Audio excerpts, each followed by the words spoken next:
Le monastère des Toudis se réveille sous une volée de cloches, comme un appel à la prière.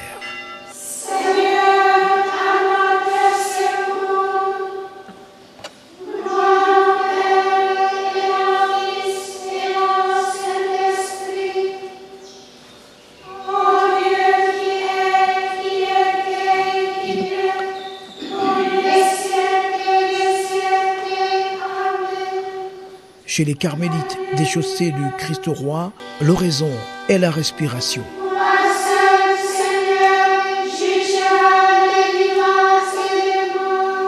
Enflammée pour Dieu, elle s'abandonne dans ses bras, en silence.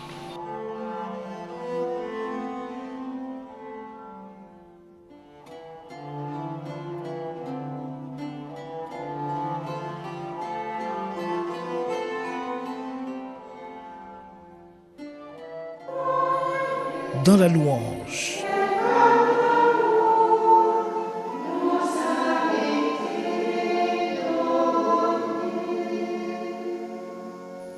Dans l'écoute de la parole également.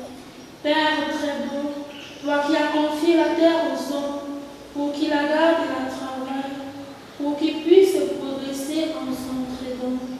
Donne-nous de mener nos travaux avec un esprit filial envers toi et un esprit fraternel envers tous. Par Jésus-Christ notre Seigneur. Amen. Une oraison qui a saveur de contemplation.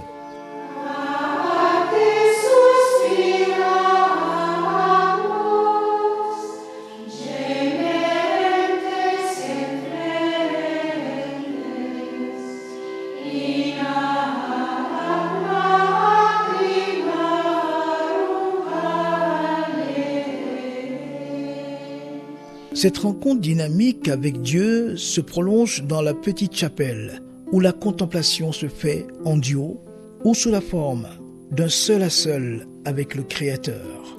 C'est l'étoffe de la vie carmélitaine, la vie en présence de Dieu.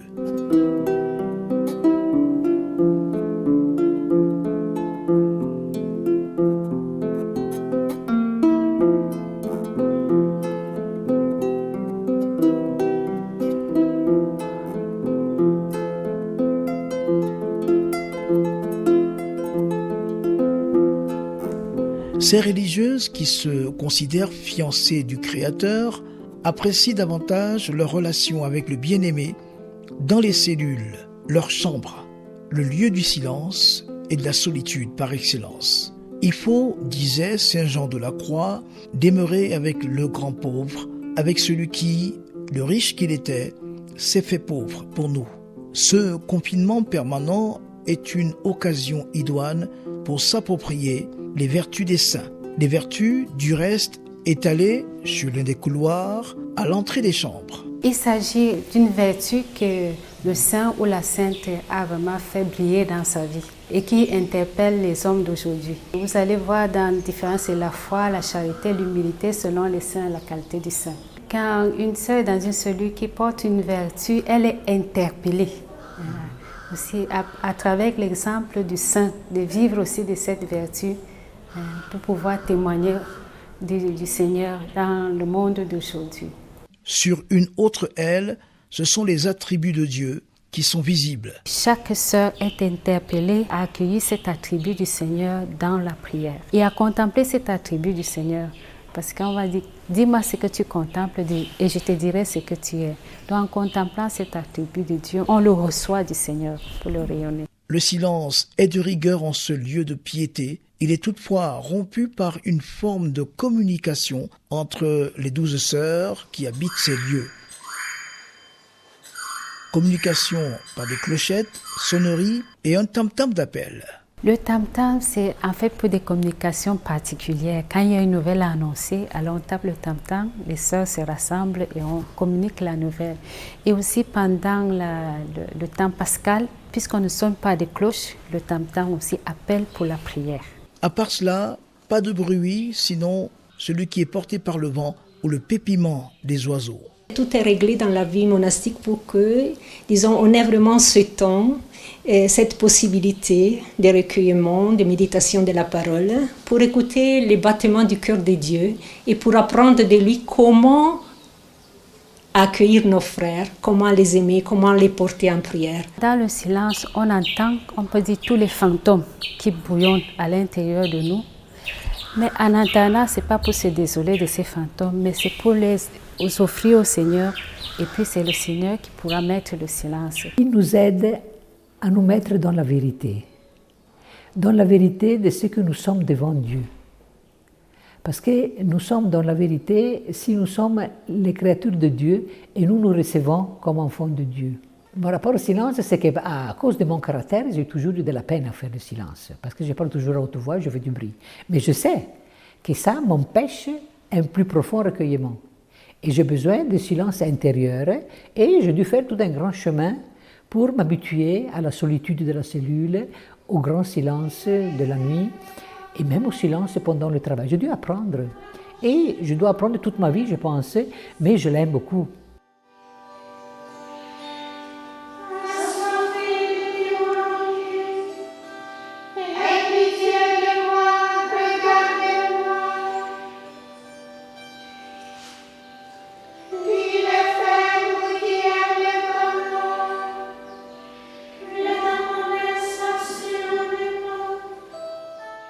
La vie carmélitaine au monastère d'Etoudi s'appuie sur une très longue tradition qui a des origines bibliques, se retirer pour le Seigneur à la manière du prophète Élie. Il y a une petite histoire du Carmel d'Etoudi dans la grande histoire carmélitaine, une aventure en 2 temps.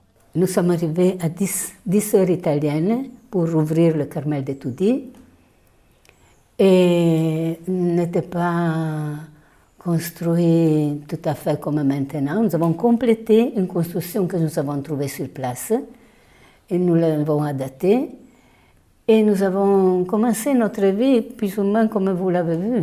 La prière, le travail, la vie fraternelle, et qui est devenue de plus en plus intense. Nous sommes maintenant avec 4 sœurs camerounaises, mais d'autres sont venues avant, 2 sont déjà mortes.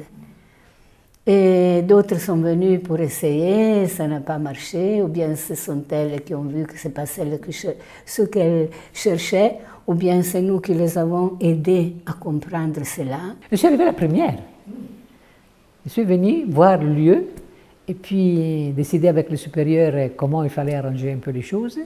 Et puis je suis revenue pour accueillir le groupe qui est arrivé en mai 87.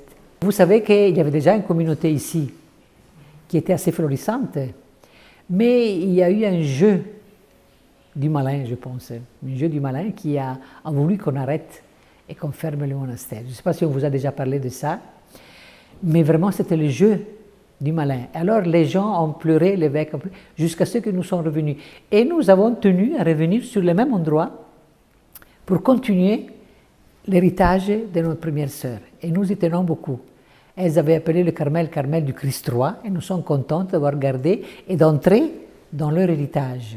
Au début, le monastère était plus petit, plus simple. Il y avait l'église qui était plus petite, il y avait la salle qui est au centre du monastère, je ne sais pas si vous avez vu, que nous appelons salle du chapitre, et puis tout le corps de cellules qui se trouve là-bas et la cuisine au fond. Mais les cellules étaient très petites et nous avons cru mieux agrandir les cellules. Alors, de 20 cellules, nous avons fait 10 cellules qui étaient un peu plus grandes avec un petit couloir à l'extérieur. Et nous avons ajouté cette salle et nous avons ajouté le bâtiment là-bas, qui est nouveau, pour pouvoir accueillir un plus grand nombre de sœurs. Mais le noviciat est resté pareil. Si vous avez visité le noviciat, c'était déjà comme ça, c'est resté tel quel. La buanderie, je ne sais pas si vous avez vu, c'est resté pareil. On a amélioré elles avaient de grands chaudrons, nous avons mis l'eau. Nous avons un peu modernisé les structures. Fondamentalement, c'est la même structure. Et nous avons relié les bâtiments, parce que les bâtiments étaient un peu séparés.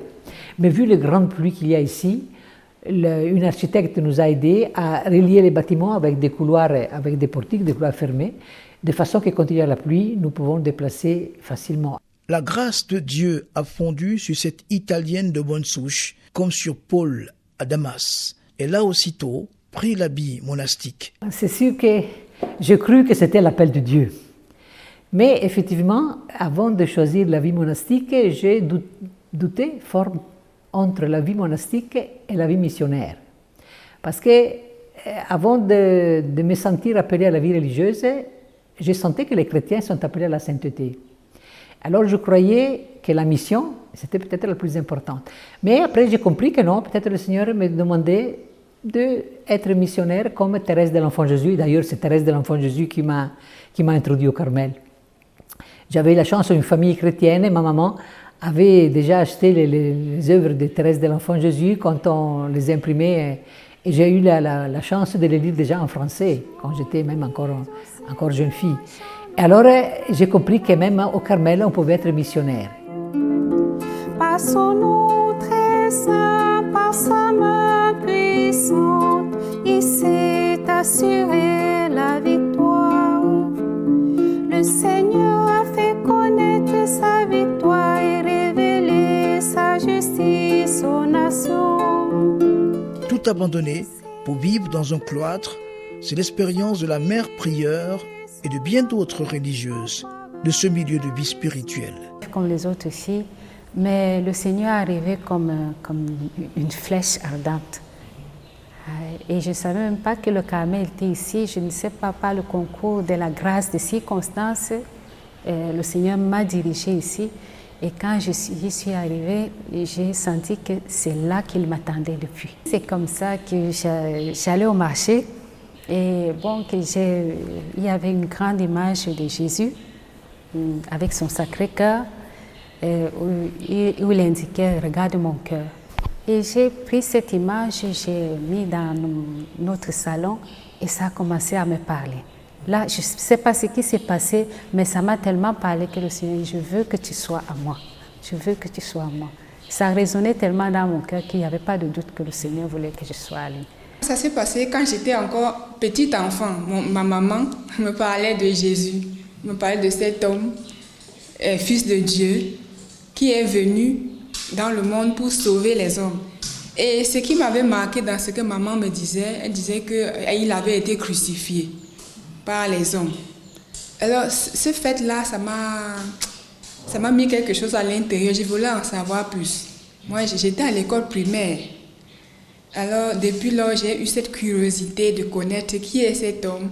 Et je sentais cet amour en moi, de lui répondre, de pouvoir l'aimer en retour, au lieu qu'il souffre d'être venu nous sauver.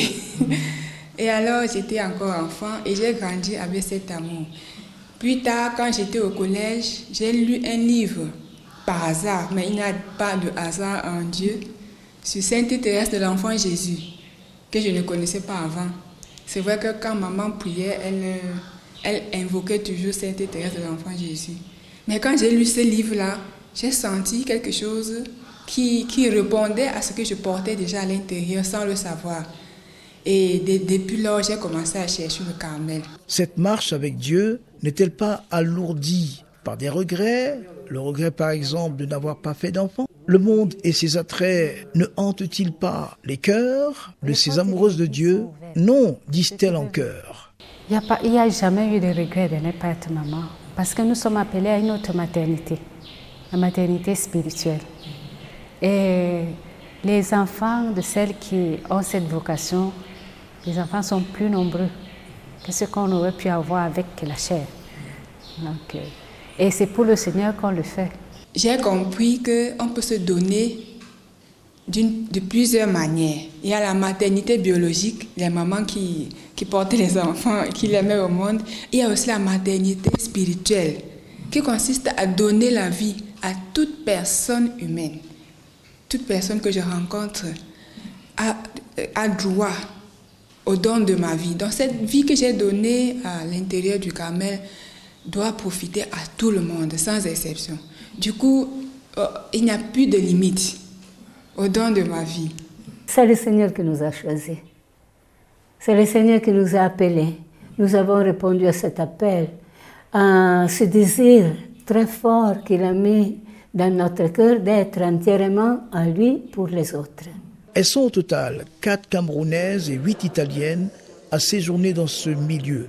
Elles vaquent à la prière, Elle va qu'au travail également, et cela 2 fois par jour. Petit tour dans les ateliers pour voir combien cette communauté est ordonnée. Première escale, la fabrique des hosties. On fait une pâte à base de farine de blé.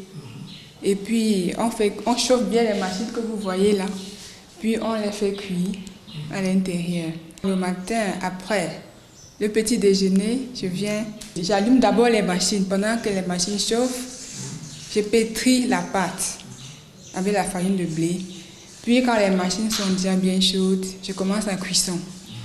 Au fur et à mesure que je cuis, nous avons une salle là où nous allumons l'humidificateur. Les pains doivent être légèrement humidifiés parce que c'est sec quand ça sort de la machine. Bon, après que c'est bien humidifié, nous allons à la coupeuse. Il y a une foreuse qui fait couper les pains. Et puis ce sont les hosties qui sont déjà prêts pour la célébration eucharistique.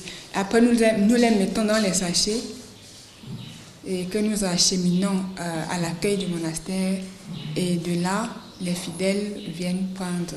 Sorti d'ici, cette denrée prend la direction des paroisses.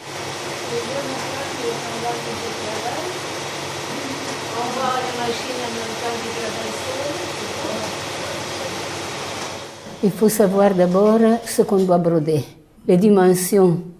Et les dimensions de la broderie qui doit être exécutée sur une nappe, sur une chasuble, sur une étole, comme celle que vous voyez là. Aujourd'hui, on brode à l'ordinateur. Vous voyez ici le dessin qui est reproduit sur la nappe. Et je peux aussi vous montrer comment je peux coller ici l'autre petit dessin qui se trouve à côté. L'atelier de couture. La sœur Marie de Jésus brode des fils. À vue d'œil, c'est un service augmenté. Les demandes d'ornements liturgiques augmentaient et tout ne pouvait pas se faire à la main. On brodait à la main avant, on peignait aussi avec le pinceau. Maintenant, on fait encore quelque chose à la main. On le fait. Ça a des prix différents, bien sûr, selon la richesse de ce qu'on a brodé. C'est beaucoup, si c'est petit. Mais on a trouvé que ça donne la possibilité d'une production plus grande et pas moins belle. Pas moins belle. Parce que si le dessin est beau, la machine exécute bien.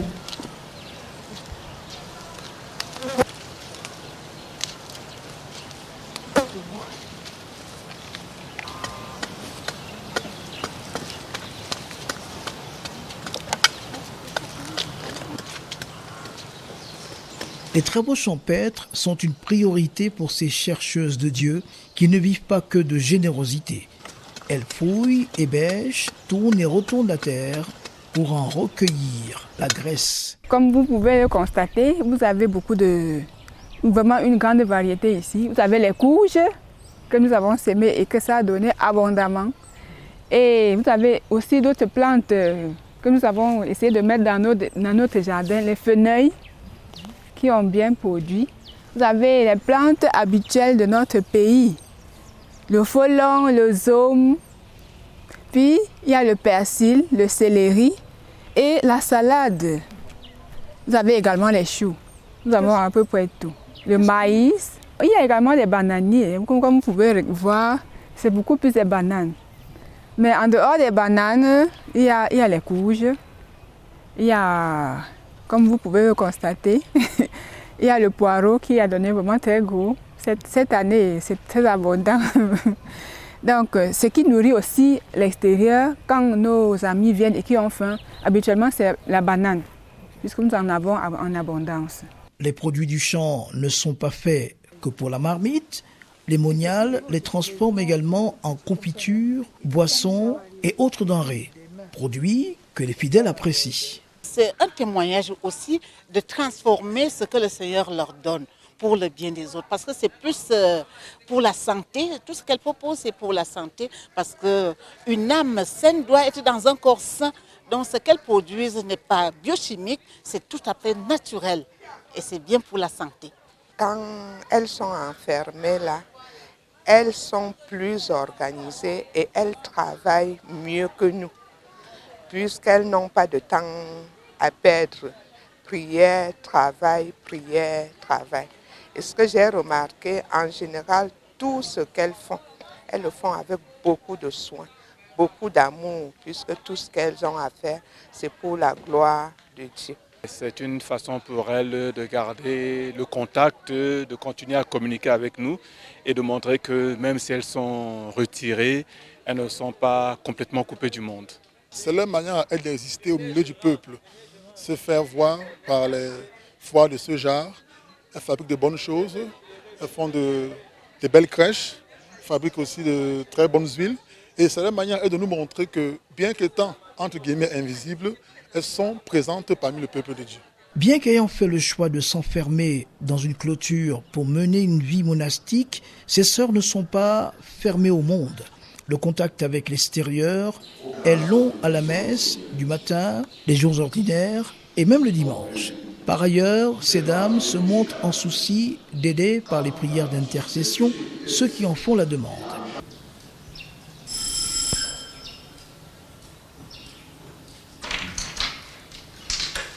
Loué soit Jésus-Christ. Bonjour maman. Bonjour ma soeur. Entrez.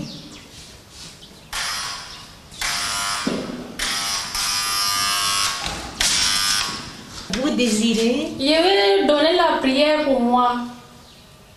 Vous avez écrit quelque chose? Oui, j'ai écrit la prière pour ça. Vous pouvez me donner? Ok, ma soeur. Vous avez quelque autre chose que vous voulez partager? Oui, ma soeur. Un dispositif est mis en place pour ce service, tout comme il existe un espace parloir pour échanger. Ils nous donnent parfois, ça passe vite, parfois certains qui viennent et qui vident leur cœur. Parfois on est étonné, c'est plus qu'un confessionnal. Vraiment les personnes portent tous les fardeaux, les déposent et s'en vont, même peut-être seulement avec un simple écoute, qui après ça devient une prière, s'en vont quand même soulagés avec un espoir qui renaît. Et c'est ça aussi qui me fait voir que le Seigneur est vivant. Parce que c'est possible qu'un mot dit par une sœur comme ça puisse parfois avoir un effet. Il y en a certains aussi qui reviennent en remerciant pour quelque chose qui s'est passé. Parfois des situations qui vont se résoudre. Parfois les situations restent telles quelles. Mais il disait, il y a une paix du cœur qui a changé quelque chose. J'ai vu la chose autrement. Et ça nous donne de la joie, ça nous encourage dans notre vie. Parce qu'on sait que malgré que beaucoup disent que c'est inutile, ce n'est pas du tout inutile. Parce qu'on peut quand même porter nos frères et sœurs et comme eux, aller vers celui qui renouvelle la vie de tout le monde. À l'accueil déjà, il y a une petite boîte où les personnes peuvent mettre leurs intentions. Quand nous ne pouvons pas répondre et nous sommes en prière, donc ils peuvent laisser leurs intentions. Et quand on peut accueillir, ils peuvent se faire écouter par une sœur qui est là à l'accueil pour eux. L'ouverture n'est pas que physique. La tradition thérésienne veut que les moniales s'enrichissent par la lecture. Une bibliothèque assez fournie est à leur disposition. La bibliothécaire nous en fait la visite guidée. De ce côté, c'est tout le Carmel. Là, c'est rien que le charisme du Carmel. Le Carmel en général, premier rayon du livre, et puis les saints fondateurs, Sainte Thérèse de Jésus, Saint Jean de la Croix, Sainte Thérèse de l'Enfant Jésus, Sainte Élisabeth de la Trinité, Sainte Thérèse Bénédicte de la Croix. Mais puisqu'il y a un problème d'espace, on a été obligé de mettre à côté. Mais il y a tout un côté que c'est rien que le Carmel. Et il y a beaucoup aussi de livres de pères carmes et sœurs carmélites qui ne sont pas saints, mais qui ont quand même vécu une certaine importance dans la vie du Carmel et la communauté a pensé d'écrire leur vie, la biographie. Alors on n'a pas tout, on voudrait avoir plus. Alors le côté Carmel, là, c'est rien que le Carmel. De ce côté, on commence par l'écriture sainte, les textes, les commentaires, un peu d'exégèse, pas trop, mais l'introduction ou tous les livres de l'écriture sainte à partir de l'Ancien Testament.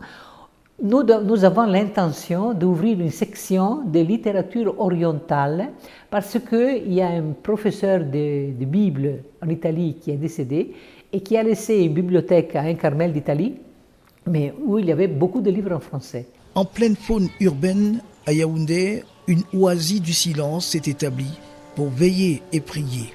12 religieuses ont répondu à l'appel de demeurer en Christ. Elles vivent le bonheur dans la prière et dans le pré.